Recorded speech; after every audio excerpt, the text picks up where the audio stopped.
Hello, everyone, and welcome back to the Showing Up to Your Life podcast YouTube channel. Art Burns here, Sunday morning. Happy Father's Day to all of you, and thank you for your Happy Father's Day wish to me if that's what you've been doing. And if you haven't, that's okay.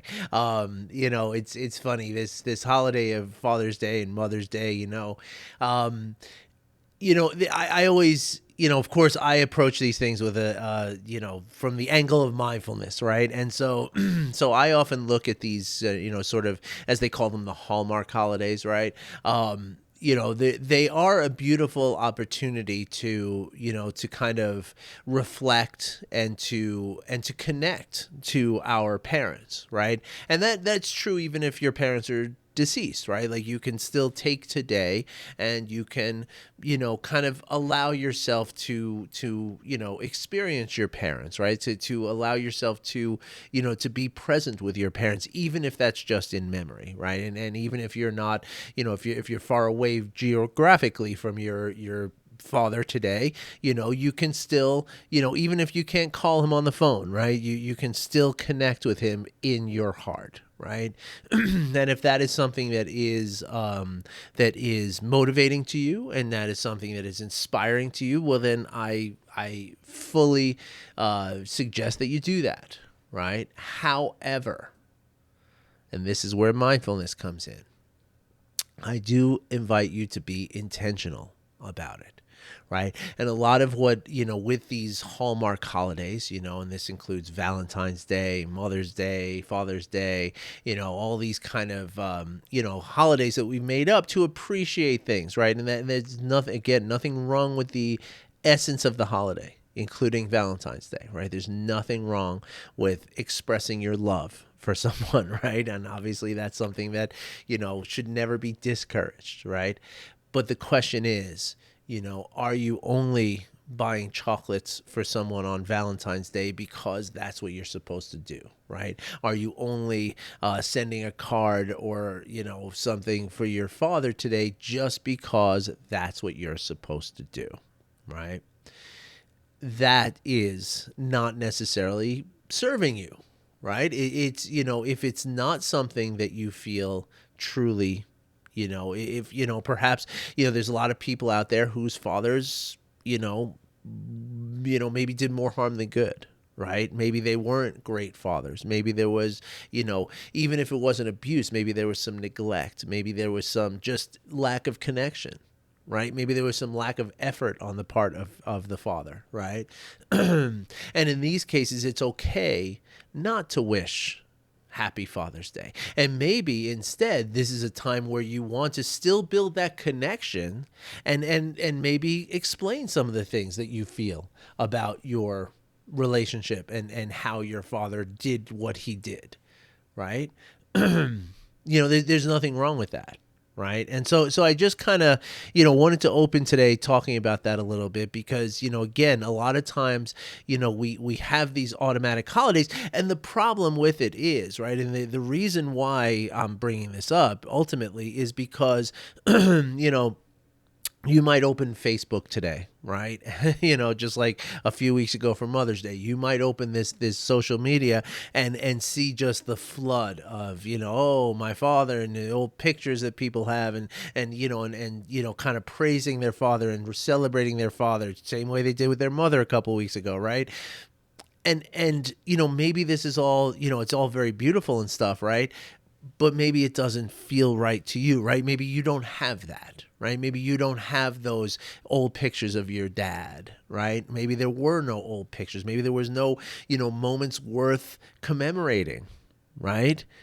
There could be many different reasons why that doesn't resonate with you when you open up Facebook today and see all the many, list, scrolling, falling, praises of the fathers, right, who are out there.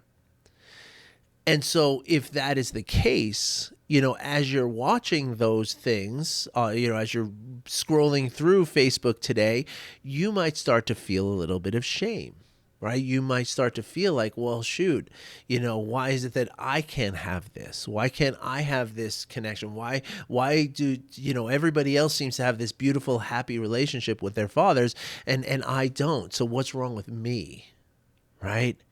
And so in this moment, right, this is a true moment for self-compassion, right? And it's an important moment for self-compassion for you, okay?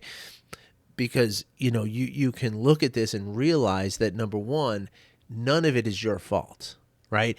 Whatever your father did or did not do, and whatever you did in relationship, whatever rebellion you had, whatever, running away or getting into stuff, drugs, violence, whatever it is, it's not entirely, at least, your fault. And most of it's not your fault at all, right? Because most of this was stuff that originated, even if it wind up being stuff that, decisions that you made as an adult, right?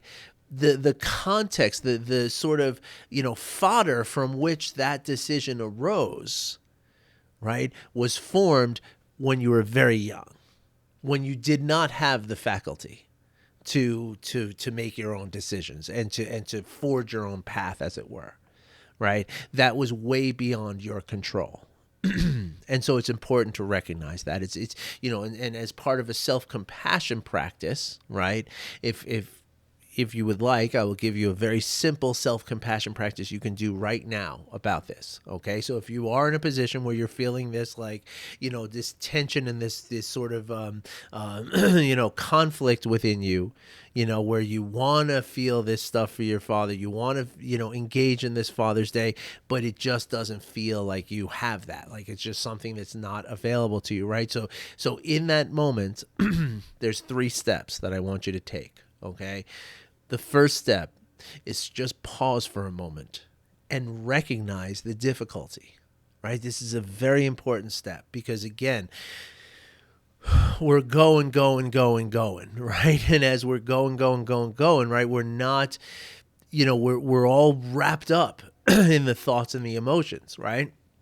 And that's where that shame is going to come. It's going to grab you, and it's going to, just make it impossible for you to, to kind of resolve this for yourself, right? And you're just going to get into a place of misdirected blame and all kinds of conflicting thoughts. And it's just going to become very, very confusing. So stopping and just pausing for a moment and recognizing, this is difficult for me. This is a difficult day for me. Okay, that in and of itself is going to help you to just, become present with the feelings that you have. This is a very, very important step. Now, after you've taken that step, right, after you've recognized that this is really hard for me today, right, now you can use that. Now, one of the things that we often do, and this is just a human mind thing that happens, okay? Psychologists talk about it all the time, right? That when we when we feel like we are in a position of difficulty, right? When we are suffering, right? We have this tendency to feel that separate self, right? That sense of separate self. That's what arises in that emotion, right? That emotion of feeling the pain and suffering that we're feeling, it isolates us, right? Internally, right? And so, and this is going to tie into today's subject. Believe it or not, this is not the subject for today. This is all bonus material for you. but you can feel the connection to the rest of the world through the suffering. Okay, now this is, again, all 3 of these steps are very important. Don't skip any of them, okay? Because what you do now in this sense of, as you're contemplating, right, this feeling that you're having about Father's Day, right, you can know that, even the people that you're seeing on Facebook, right, you can assume that maybe half of them, just as a round number, right, but it's a huge portion of those people who you're seeing, just praise, just shower praises and glory upon their fathers with old pictures and stuff like this, pictures from their military service and stuff like that, right? You can bet that a huge proportion of those people do not necessarily feel the way that they or the thing that they're putting out there on social media is not completely accurate to how they feel and to what their relationship really is to their fathers, right? So that's first of all, right? And secondly, right, you can know fully that the percentages are, I mean, it's at least 30-40% of the people out there either don't have a relationship with their father or have a very, you know, leave it to beaver kind of feel a relationship to their parents, right? And so again, even though you're seeing maybe your friends list, right? Maybe if you have 1,000 people on your Facebook friends list, you're seeing 100 of these posts, right? That's not representative of the society of a whole, right? And so again, you can connect to all of those people, all of us, and I am one, right? I am with you right now, that I too have a really difficult time on this day, right? Because my relationship with my father was not a happy one. It was not a beneficial one. And in fact, I can even ask myself the question, am I supposed to wish a happy Father's Day to somebody who was a terrible father? Like, that's just a reasonable question to ask. Right? Is there a deserving, right? Now, again, I can be compassionate in that. And the more compassionate I am about it, the more healthy, the better it is for me to do that, right? It's not going to change what my dad's doing today in one way or the other, right? Either way I go, it's not going to change. Like, maybe he'll get a moment of happiness if I call him, but otherwise he's living his life, right? So it's what's happening in me, right? How am I, processing this? Am I processing it from a place of resentment and anger, or am I processing it from a place of like, yeah, this guy just didn't know what he was doing, whatever.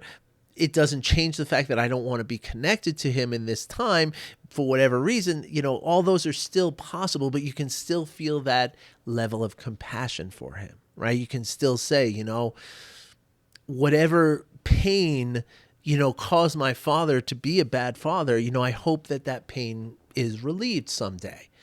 Doesn't mean that I have to call him and say, oh, Dad, I love you. Let's be, father and son here after, 50 years of not doing it. That's not necessary, right? Because that's maybe a little phony, right? So it's really about being authentic here. Right? So again, that second step of the self-compassion is to feel that connection to everyone who's got a bad relationship with their father. And again, that's the thing that we're talking about today. This could apply to anything, right?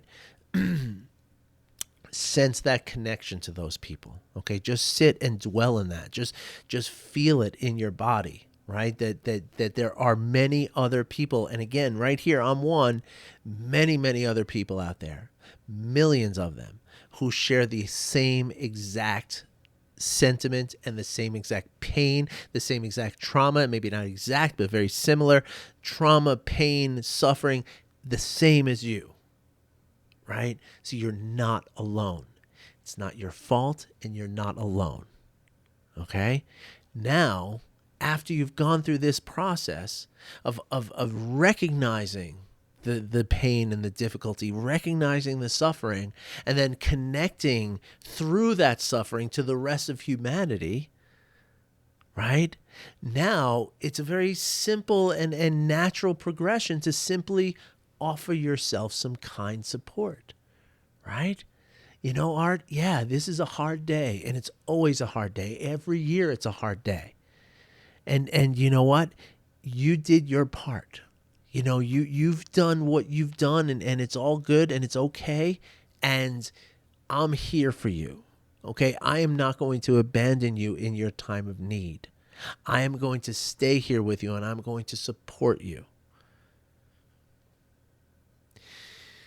Doing these 3 steps is shown to have immense positive benefits for you. Okay, again, it's got very little to do with your father at that point. It's got everything to do with you. So if you have any questions about that, I want you to please get in touch with me, okay? Because this is a very, very important topic, and something that could really mean a huge difference to you and to those around you, and I want that for you. Okay, so please, if you have any questions at all about this, I beg of you to get in touch with me. Okay? So, I want to talk today about connection. I want to talk about what connection means, why we need to connect to each other, and how we can connect to each other. Okay, now I know I've taken half the time here with this Father's Day thing, and it wasn't planned, but let's see if we can get through this. Okay, so why do we need to connect with each other, right? Sometimes it seems like a luxury, right? But the truth is, I just actually watched yesterday an interview between, or a conversation between Gabor Mate, Dr. Gabor Mate, and Dr. Stephen Porges, who is the person who came up, the brilliant genius who came up with the polyvagal theory. Okay, I'll talk more about the polyvagal theory in another episode, but assume that that Dr. Porges is talking all about the vagus nerve, right, and how the vagus nerve kind of how it enables actually social connection, right? But even further than that, right? Dr. Porges talks about the importance of this, right? From a standpoint of our feeling of safety, right? And how important connection is to our stress, and to how important connection is in the mitigation of the negative aspects of stress, right? Could not be more important, right? Could not be more important. I invite you to look up, you can probably find some stuff on YouTube with Dr. Stephen Porges, Porges. You can read his book if you want. I have not gotten the Polyvagal Theory is a book that was published in 2011. I have the handbook or the pocket guide to the Polyvagal Theory, which is kind of like a very light version. I understand the original is very, very science, like Dr. Mate said yesterday, not for the faint of heart. I've heard that from several different sources. But you can certainly get this one on an audiobook, right? The pocket guide, whatever. I encourage you to look into this, and we'll cover more of this as we go, okay? But what Dr. Porges calls connection, right? It's not just it's not a luxury. It's not just something that is beneficial to us. It is literally what he calls a biological imperative. Right. And I believe this because I know through other studies and through my own experience, right? I know that when I feel a connection to someone, that something special happens, right? But that's just what I can notice. And I notice it, of course, because of my mindfulness practices, right? But even, we can look up scientific data, right? That shows us that when we're engaged in a conversation with someone, when we're really connected to somebody, right? We've known for a long time that our facial expressions are going to mirror each other, that our gestures are going to start mirroring each other. But we also know that the neurons of our brains are going to sync up with each other. We also know that the rhythm of our heart is going to sync up with each other. So if I'm in a place where my heart is racing, I'm in a place of stress, but then I connect with you in a meaningful, true connection, then my heart will ease to match the feeling of your heart. And so in every way, when we're connecting with each other, we're benefiting our own biology, and we're also benefiting the biology of the person with whom we're connected. Okay, this is not some ambiguous woo-woo concept. This is founded and rooted in hard-nosed neuroscience, okay? So it is truly a biological imperative to connect with others, okay? So that's the why. What was the other one that I said? It was, I said why, and then I just want to get myself straight here. What is connection, right?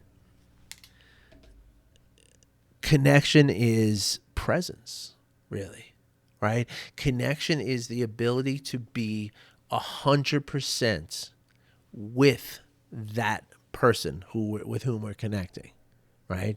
Now, what does that mean, right? That means listening, right? That means feeling, and ultimately that means caring, right? The minute that you connect with someone, right, on a deep, meaningful way, right? And when I say deep, meaningful way, that doesn't necessarily mean, a big. That sounds very big, but even if you're sitting next to somebody in an airplane, right? Spending 3 hours next to somebody in an airplane, right? But it doesn't have to be 3 hours, right? It could be 5 minutes that you're standing waiting for something online, right? It could be even a minute standing on a grocery line, right? It could be even the flash of a eye contact and a smile with somebody passing on the street, right? These are all valid connections. Now, the deeper the connection, of course, the deeper the impact is going to have on us, right?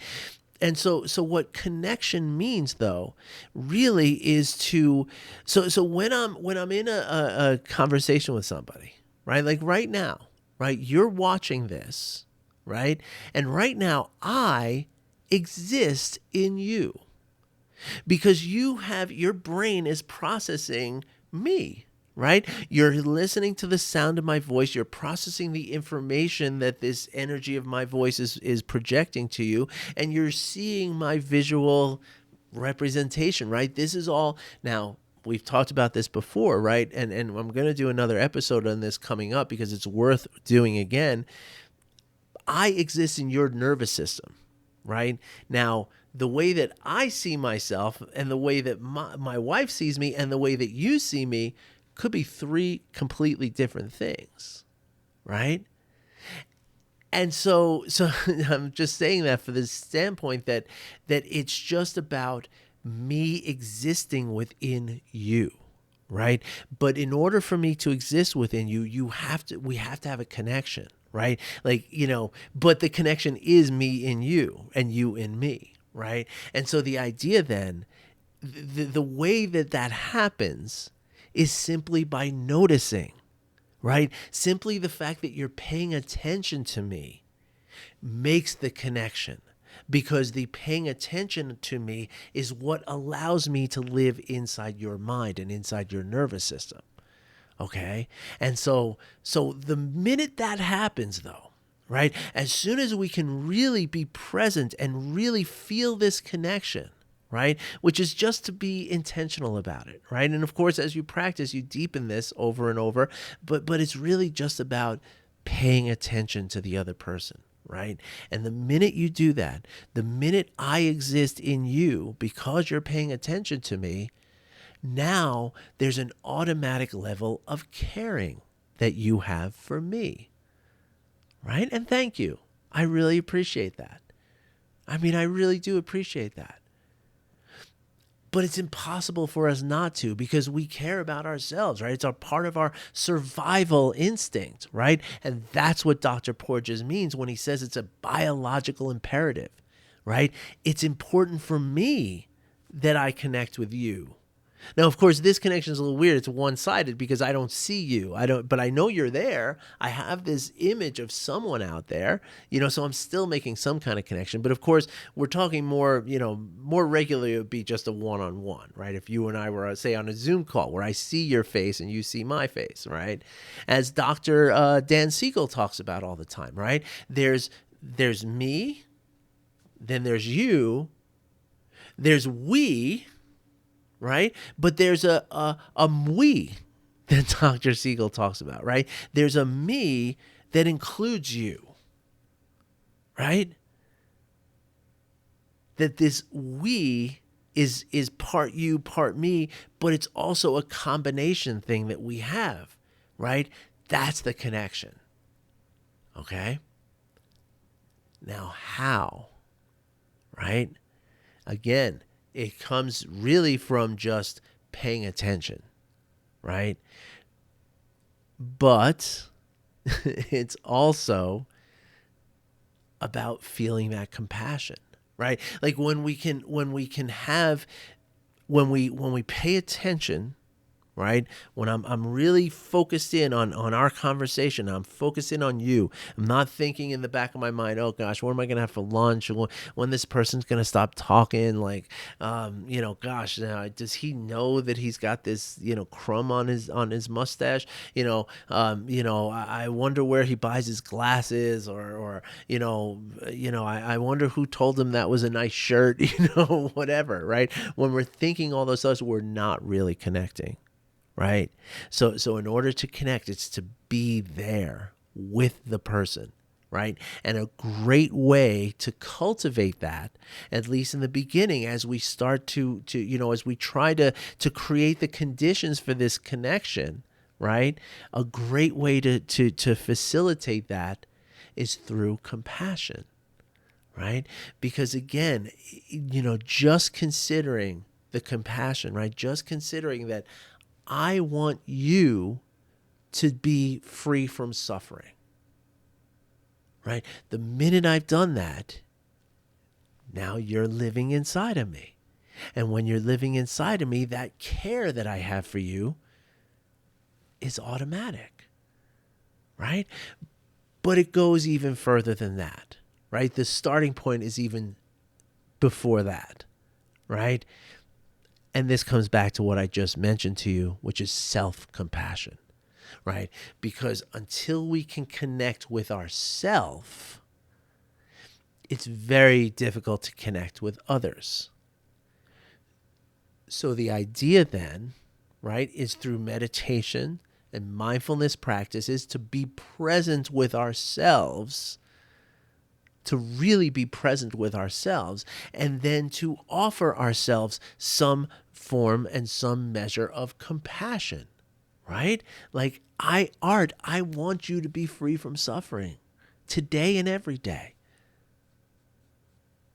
When I can practice that, when I can practice connecting to myself, and then I practice connecting to others, well, then the true connection and the true benefits of the connection are going to flourish.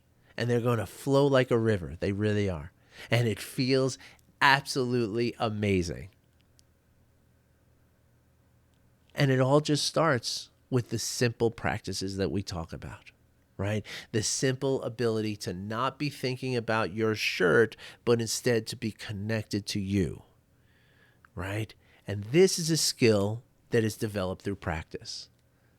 So a few minutes a day of meditation and practicing some compassion practices on top of that, within a matter of weeks, you're going to start feeling this. And it's going to be benefiting you physically, emotionally, mentally.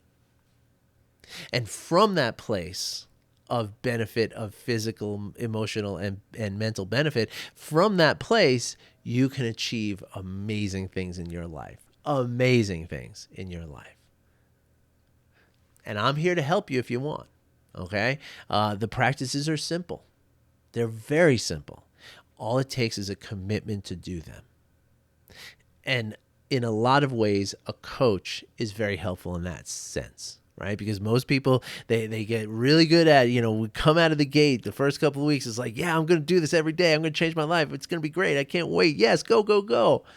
And then, but my aunt passed away, so I had a funeral. I went away for, 5 days. I, got drunk with all my cousins, and I didn't practice. So now I feel like I have to start over again. And I don't know. It felt like too hard. So I'm going to just try to read another book. I'm going to try something different. That's what happens. It doesn't have to be a funeral. It could be, one of any kind of, many, many disruptions. But that's what I hear all the time.